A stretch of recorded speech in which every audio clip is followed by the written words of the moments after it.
Part 1. The Inheritance. When my grandfather died, we all expected the usual rituals of grief, paperwork, and division of assets. He hadn't been wealthy in the modern sense. There was no sprawling mansion, no stocks or bonds to quarrel over, just an old watch, some furniture, and his reputation as a man who kept secrets. But at the reading of his will, there was a surprise. The lawyer's office was dim and stuffy, the kind of place where the curtains hadn't been washed in decades. My mother sat beside me, her face pale and tight. My uncle fiddled with his wedding ring like he wanted to be anywhere but here. The air smelled faintly of stale coffee and mildew. The lawyer, an elderly man with thin white hair slicked back against his scalp, cleared his throat and put on his reading glasses. To my grandson Daniel Hart, I leave what has been kept hidden, for family eyes only. He will find it at the location attached to this deed. There was a pause, a shuffle of papers, and then he slid an envelope across the desk toward me. Everyone turned to look at me. Inside was a folded legal document with a heavy wax seal. At first, I thought it looked like any ordinary deed of property transfer, but the address printed on it made my stomach lurch. It wasn't a house. It wasn't land. It was an institution. Hartfield Asylum for the mentally ill. Closed since 1973. I blinked at it, certain there had been some mistake. An asylum? I whispered. The lawyer nodded gravely. Abandoned for decades. Now it belongs to you. The next weekend, I drove out to the address. The asylum was an hour outside of town, at the edge of a forest where the road thinned to gravel and the trees leaned inward like gossiping strangers. The iron gates were still there, their rusted bars chained shut, but the padlock had been broken long ago. I pushed it open with a metallic groan, the sound echoing too loudly in the empty countryside. The building loomed at the end of a cracked driveway, 4 stories of crumbling brick and shattered windows. The sign at the top, though missing half its letters, still spelled Hartfield Asylum. It looked less like a medical institution and more like a mausoleum. My footsteps crunched across broken glass as I approached. The main doors were warped and splintered, but one hung loosely enough to push open. The air that rushed out was stale, sour with mold and rot, as if the building itself had been holding its breath for 50 years. Inside, the light dimmed immediately. Dust motes floated like tiny ghosts in the beams of my flashlight. The reception desk was still there, covered in grime, a row of overturned chairs lying like corpses in the waiting area. A faint draft whispered through the halls, carrying with it the smell of wet stone and rusted metal. I should have turned around. I should have called the county, the state, someone. But instead, I moved deeper. The corridors stretched on in a maze of peeling paint, doors with shattered glass panels and faded signs, Ward C, therapy rooms, restricted access. And then I found the office. It was larger than the others, with tall shelves that sagged under the weight of moldy folders. A heavy desk stood in the center, its drawers warped but intact. On the desk lay a leather-bound ledger, its corners chewed by time. The words embossed on the cover made my pulse skip. Patient intake records. I opened it carefully, the spine groaning. Names filled the yellowed pages, dates stretching from the 1940s to the early 1970s. Each entry was neat, clinical. But as I flipped further, I froze. The names were familiar. Hart. My family name. Dozens of them. My grandfather's name was there, my uncle's, even my mother's, though she'd never once mentioned setting foot in this place. And then I reached the final page. The last entry, dated 1973, read, "New subject admitted. Name, Daniel Hart." My breath caught. That was my name. I staggered back, nearly dropping the ledger. The room seemed to tilt, shadows leaning in close. My flashlight flickered, once, twice, before steadying again. "No," I whispered. "This is some kind of mistake." But it wasn't. The handwriting was steady, deliberate. Someone had written my name decades before I was even born. I yanked open the desk drawers, searching desperately for an explanation. Inside were more folders, their tabs labeled with patient numbers. Many had photographs clipped to them, black and white Polaroids of gaunt faces, hollow eyes. And then I froze again. One of the photos was unmistakable. It was my mother. Younger, thinner, dressed in a patient gown, her expression blank as she stared into the camera. The label beneath it read, "Subject 19, Memory Theft." I dug deeper. Another folder, another photo. This time it was my uncle. His eyes were wild, his hands restrained by leather straps. The label, "Subject 27, Identity Dissociation." And then another. A folder without a photo, only a note. Subject 34, Claims to be someone else, refers to memories inconsistent with identity. Diagnosis, memory theft. The name attached was blurred, smeared by water damage, but I could make out the first letters. Da. I slammed the folder shut. My heart thundered in my chest, my hands trembling so badly I could hardly keep hold of the papers. This was impossible. My family had never spoken of this place, never even hinted that it existed. And yet here in rotting files and yellowed photographs, they were patients. And apparently so was I. A sound broke the silence. A faint scratching, somewhere down the hall. I froze, my throat tight. For a moment I thought it was a rat, or maybe the wind shifting debris, but then it came again, deliberate, like nails dragging across plaster. Slowly, I turned off my flashlight. The darkness pressed in heavy, suffocating. I listened. The scratching stopped. And then a whisper. "They change us. They write over who we are. We're not supposed to remember." I spun around, light flashing across empty walls. The corridor stretched on, silent.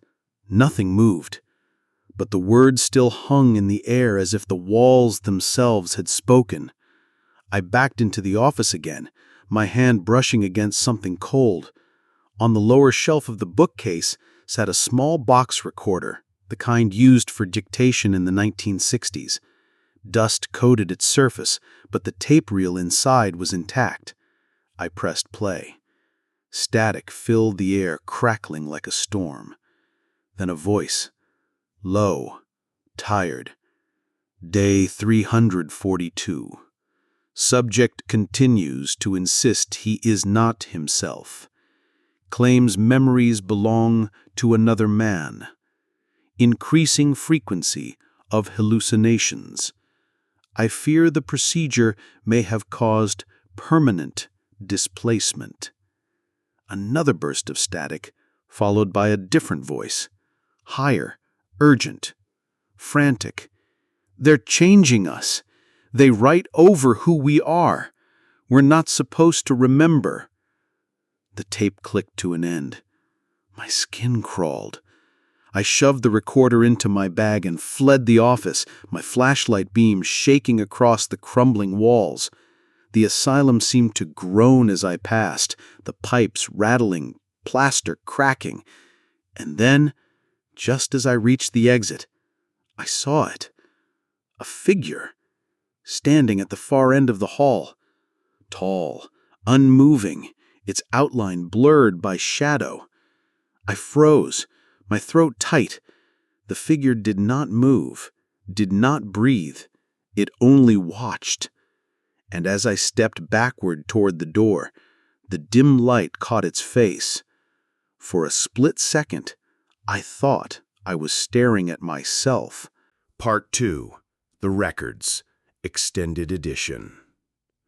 The words on the basement door, "We are still here," glared back at me in the dim beam of my flashlight.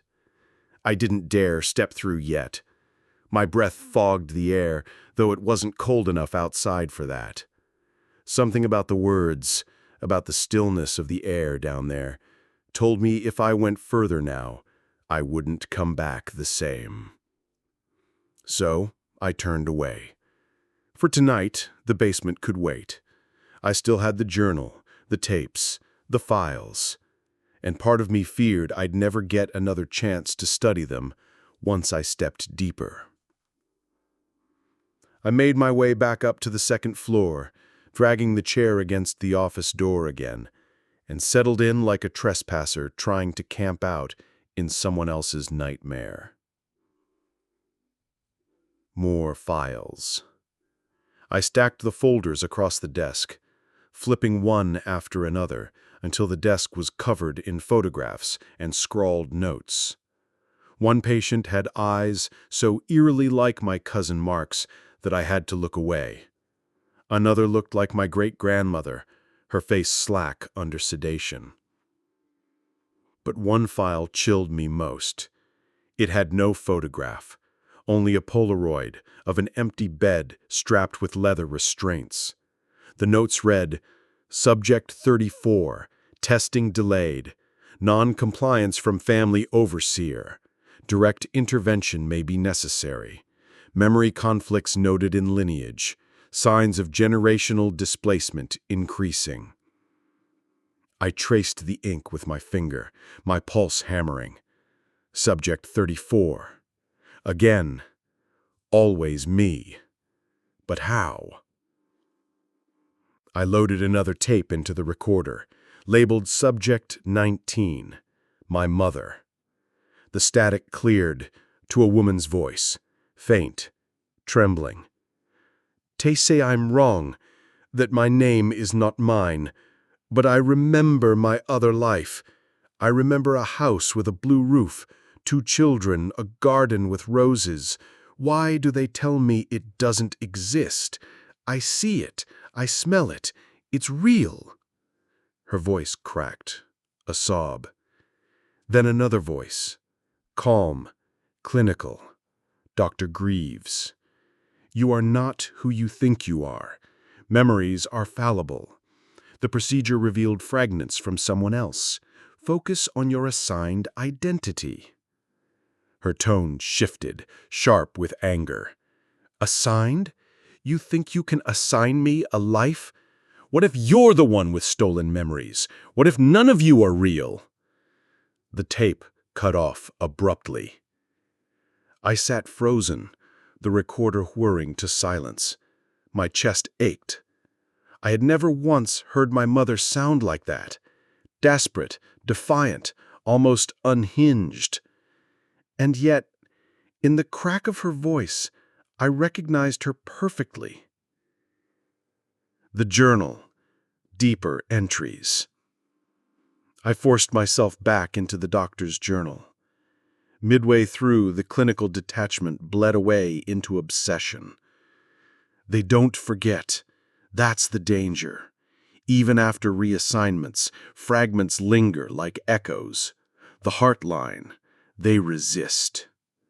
Another page. A subject swore he saw his own double in the mirror, claimed it spoke to him, told him the original was dead. Others report dreams not their own, lives not theirs. I begin to question the ethics, but the funding requires results. A later page, smudged with ink as though written in haste. Our benefactors demanded compliance. They sent men in suits, threatened closure, worse. I had no choice. I moved forward with Subject 34, despite my reservations. If it fails, I fear there will be no Hart family left at all. Only empty shells, repeating lives that were never theirs. My skin prickled. Benefactors, suits, men who ordered entire families into experiments like livestock. And I, Subject 34, was the culmination. Night in the asylum. Sometime after midnight, I drifted into a half-sleep at the desk, the files still spread around me. My flashlight flickered, its batteries dying, so I lit a stub of candle I'd found in the drawer. That's when the dreams came. Except, they didn't feel like dreams. I was standing in a hospital ward, rows of beds lining the walls. Patients moaned, twisted, whispered to themselves. The air reeked of disinfectant. A nurse walked by, her shoes squeaking on tile. I looked down. My hands were restrained. Leather straps dug into my wrists. I tried to scream, but another voice came out. A man's voice, not mine. And in the bed opposite me, someone else looked back. He had my face, but older, gaunter, eyes wild. He smiled, lips splitting into a grimace. You finally woke up. I jolted upright at the desk, gasping, the candle guttering. My wrists burned as if they had really been strapped down. And from the hallway, I swore I heard the echo of footsteps retreating, though I was alone. The third tape. I had to know more. I grabbed another tape. Subject 05, 1960. My grandfather. The tape crackled, then a low, furious voice. You think you can erase me? You think you can replace me with shadows? I won't forget. I know what you're doing. I know who you work for. You can take my name, my life, but you won't take my soul. Dr. Greaves' voice. Please, calm yourself.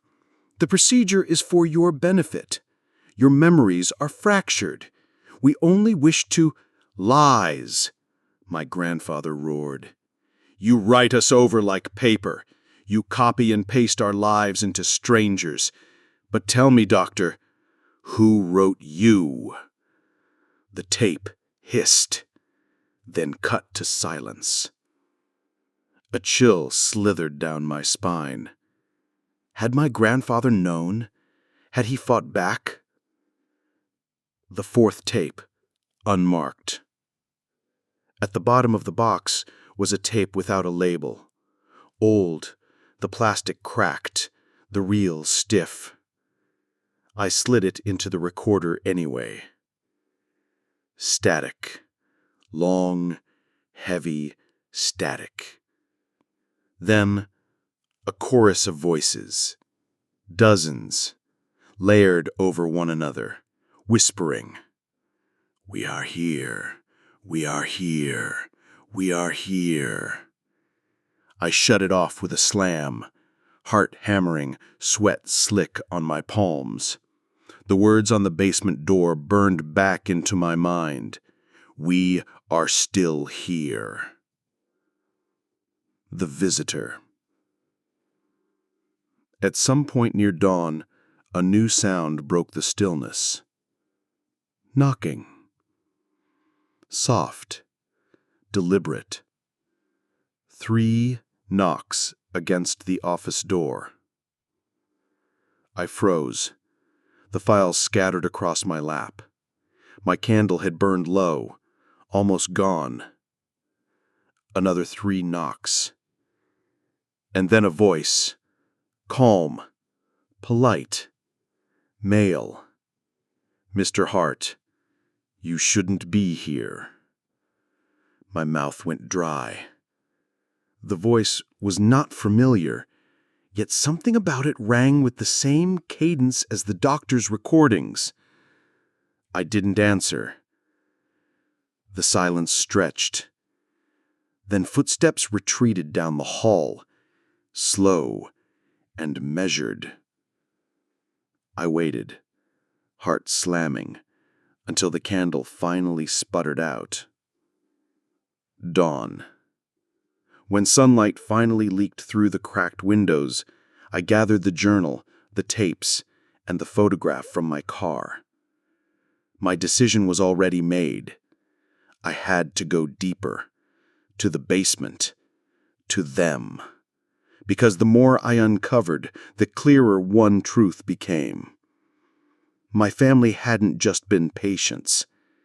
We had been subjects. And whatever they did to us, it wasn't finished. Part 3. The Watcher. The next morning, I stood at the basement door again. The red letters, "We are still here," looked brighter in the thin daylight, as if someone had freshly painted them overnight. My hand hovered over the metal handle, but I couldn't force myself through. Not yet. Because I wasn't alone anymore. Someone had knocked on that office door in the night. Someone who knew my name. And whoever they weren't finished with me. A warning. I left the asylum long enough to buy fresh batteries, water, and food from a gas station miles away. The clerk gave me a curious look as I dropped flashlight batteries, an old cassette adapter, and half a dozen bottles of water onto the counter. "Camping?" he asked. I almost laughed. Something like that. When I returned, my car wasn't where I left it. It was parked further up the cracked drive, engine cold, as if someone had moved it while I was gone. On the windshield was another envelope. Inside, a typed note. "Some things should stay buried. Leave before you forget who you are." No signature. But the paper smelled faintly of cigarette smoke, a scent that clung to the hallways inside. Watching eyes. Back inside the asylum, I felt the change instantly. It wasn't just decay and silence anymore. It was surveillance. Every corridor I entered, I felt eyes on me. Every door I pushed open seemed freshly disturbed. Dust shifted, footprints faint on the floor. The Watcher, whoever he was, had been here before me, and he wasn't just watching the asylum. He was watching me. The film reels. In the basement storage room, I found an old metal cabinet labeled Archive Materials. Inside were dusty cans of film reels. One was marked Subject 34, Initial Evaluation. My hands shook as I set up the old projector, draping a sheet across the office wall. The film clattered through the reel, and after a flicker of light and static, an image appeared. The camera showed a dimly lit interview room. A man sat shackled to a chair, his face obscured by shadow, until he lifted his head. It was me. Not exactly. Older. Eyes sunken, skin pale as if drained of life. He looked straight at the camera and whispered, "If you're watching this, it's already too late." The reel snapped, the film burning in the projector's light. Smoke curled up, and the screen went dark. The Watcher appears. I doused the projector and backed toward the hall, heart hammering. That's when I saw him. At the far end of the corridor, half hidden by shadow, stood a man in a long black coat. His posture was still, almost formal. A cigarette glowed faintly between his fingers. I froze. "Who are you?" I demanded, my voice cracking. The man's voice carried down the hall. calm, even. Someone who remembers what you shouldn't. He stepped forward. His face was ordinary, too ordinary. Sharp cheekbones, clean-shaven, hair neatly parted. A face you could forget the moment you looked away. But his eyes, dark, unblinking, made my stomach twist. "You've seen enough," he said. "Leave the files, walk away. Live whatever life they gave you. It will be easier that way."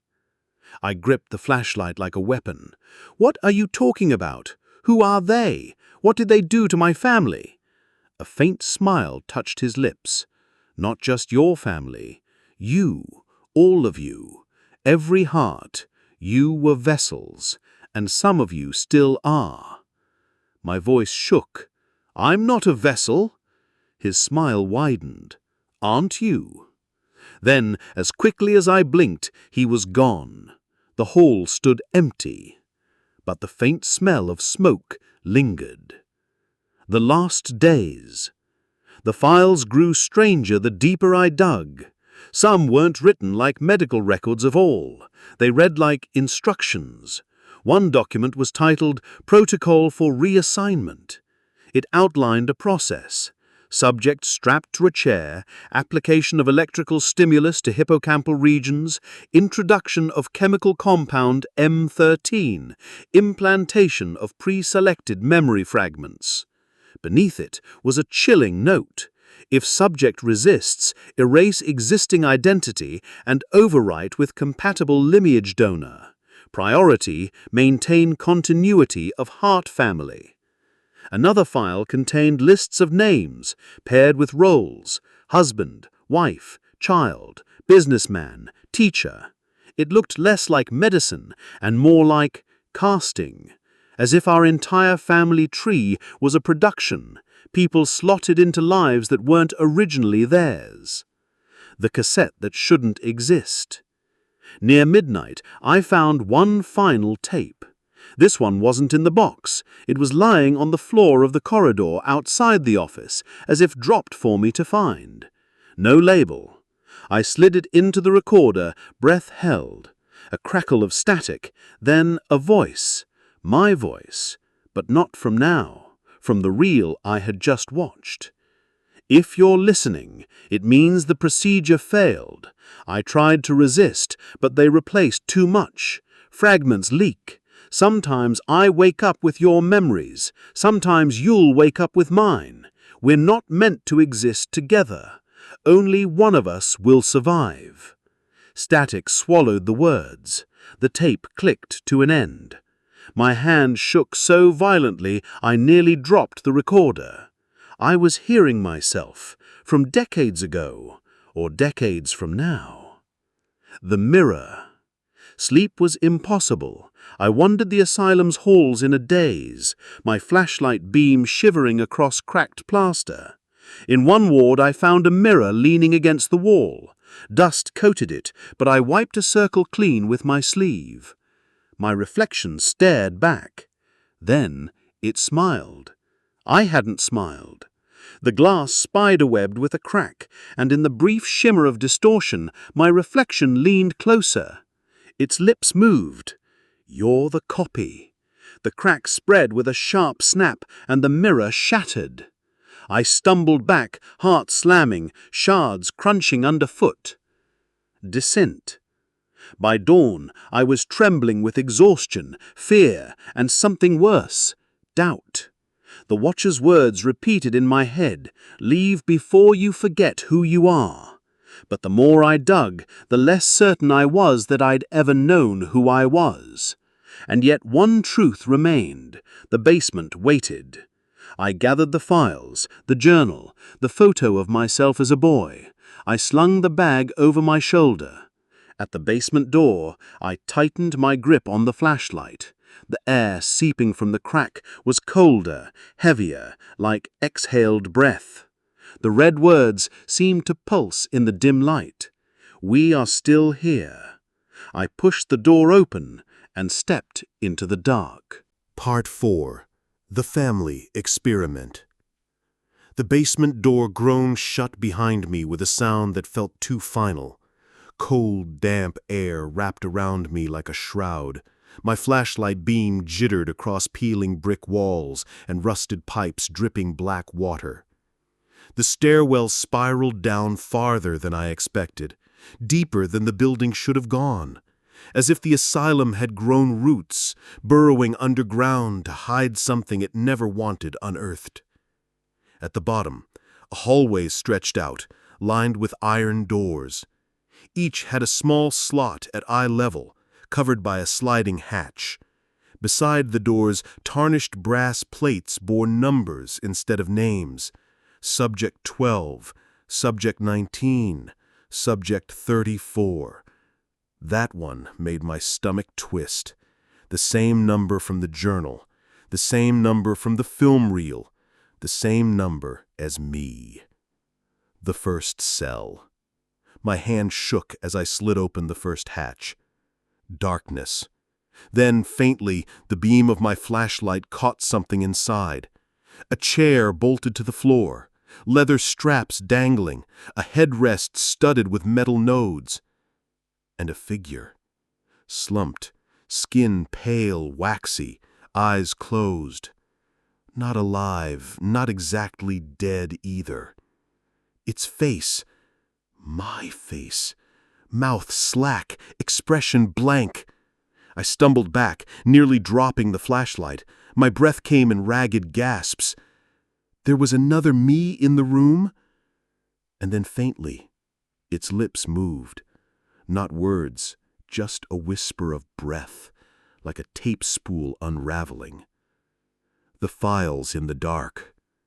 I forced myself down the hall, opening hatches, one after another. Inside each room was a figure, some old, some young, all with variations of my features, some still, some twitching as though half asleep. One pressed its face against the hatch when I slid it open, grinning with teeth filed down to stumps. Replacement, replacement, replacement. The voice was mine, but wrong, stretched, broken. I staggered back, bile rising in my throat. This wasn't a family tree. This was a factory. The chamber. At the very end of the corridor stood a wide iron door marked Restricted, Level Omega. It wasn't locked. It opened for me with a hiss of stale air, like a vault disturbed after centuries. Inside was a chamber lit by a single hanging bulb, and in the center stood the Watcher. He looked calm, almost expectant, as though he'd known I would come. Smoke curled from the cigarette between his fingers. His shadow loomed long across the damp floor. You weren't supposed to see this, but you've always been too curious. That was your flaw. I tightened my grip on the flashlight, though I knew it was useless. What is this place? What did you do to my family? The Watcher tilted his head. Not just your family. You. All of you. You're the same man over and over, rewritten and recycled until the experiment holds. Your grandfather, your father, you. Every heart was a continuation of the same subject. Memory stripped, relayered, recast. My stomach lurched. That's not possible. The Watcher stepped closer. His eyes caught the weak light, glittering like oil. You've seen the doubles, the failures, the bodies they left behind when the overwrite didn't hold. Do you really think you're different? From his pocket, he pulled something small, a photograph. It was me, standing in front of the asylum, but aged, hair gray, skin sallow, eyes weary. The same image I'd seen on the reel. Subject 34 has been recycled more times than I can count. You wake, you forget, you live. Then we bring you back, again and again. You are your own inheritance. My knees threatened to give. No, I'm Daniel Hart. I had a childhood. I had a family. The Watcher's voice sliced through me. Memories stitched like cheap fabric. None of it was yours. Every kiss, every laugh, every tear borrowed from someone else. You're an empty vessel wearing borrowed clothes. I wanted to scream, to deny it, but the truth was already unraveling inside me. Flashes of my childhood blurred. My mother's face flickered between two different women. My bedroom wallpaper shifted colors. My father's voice deepened, then vanished entirely, like old film burning. The watcher stepped aside, revealing an old console against the wall. The machine still humming faintly, impossibly alive after decades. On the console sat another cassette tape. Label, Final Record, Heart, Lineage. I slid it into the recorder with trembling hands. Static. Then a voice. My voice. They will tell you you're Daniel Hart, but you're not. You're what's left when Daniel was erased. Every time they tried, more of him slipped away, more of you bled through until neither of you were real. You're listening to a ghost. And soon, you'll be one too. The tape clicked. Silence filled the chamber. The watcher crushed his cigarette under his heel. His expression softened, almost pitying. You can walk away. Forget this. They'll overwrite you again. You'll wake in a new life with a new name. Or, he gestured toward a lever on the wall, rusted but intact. You can end it. One pull and the system dies. No more replacements. No more hearts. No more you. My hands trembled violently. To walk away meant surrender. To live a life I'd never own. To keep existing as a copy. To pull the lever meant death, or worse, true erasure. The silence stretched. The watcher waited. Finally, I stepped forward. My fingers curled around the cold metal handle. I yanked it down. Sparks exploded from the walls. The machine screamed, lights flickering violently. Down the hall, the cells erupted with sounds, screams, laughter, sobs, every voice mine overlapping into a chorus of madness. The bulb above shattered. Darkness swallowed the chamber. And then, silence. When I opened my eyes again, I was outside, standing in front of the asylum, the deed still in my hand. The building behind me was nothing but charred ruins, black smoke curling into the dawn sky. I looked down at the deed. The words had changed. No longer for family eyes only. Now it read, property vacated, lineage terminated. I dropped it. The ashes scattered into the wind. Weeks later, I caught my reflection in a shop window. For a second, I didn't recognize the face. It smiled at me before I could stop it, and in that fleeting glimpse, I realized the truth. I hadn't ended anything. I'd only set it free.